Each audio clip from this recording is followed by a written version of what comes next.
Surat police ખાતું હાલ નાસ્તા ફરતા આરોપીને ઝડપી પાડવા મેદાને આવી ગઈ છે। ત્યાં સુરત ક્રાઇમ બ્રાન્ચની ટીમે સારોલી પોલીસ પથકની હદમાં વર્ષ 2024માં થયેલા ફાયરિંગ અને હત્યાના પ્રયાસના ચકચારિત કેસમાં લાંબા સમયથી નાસ્તા ફરતા મુખ્ય આરોપી કે જે અગાઉ રાજસ્થાન પોલીસમાં કોન્સ્ટેબલ હતો તેને ઓડિશાના ભુવનેશ્વરથી ઝડપી પાડ્યો છે।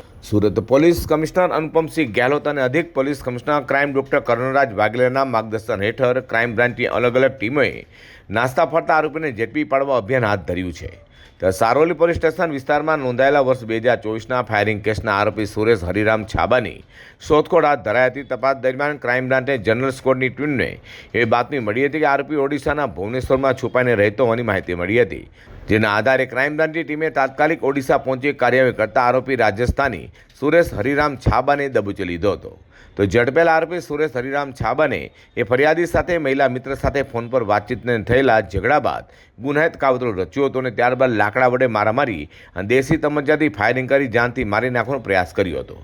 વધુમાં પકડાયેલા આરોપી સુરેશ છાબા અગાઉ રાજસ્થાન પોલીસમાં કોન્સ્ટેબલ તરીકે ફરજ બજાવતો હતો, પરંતુ ફરજમાં બેદરકારી અને લાંબા સમય સુધી ગેરહાજર રહેવાના કારણે વર્ષ 2020માં તેને સેવા પરથી બરતરફ કરાયો હતો। હાલ આરોપીને કાયદેસરની કાર્યવાહી માટે સારોલી પોલીસના હવાલે કર્યો છે।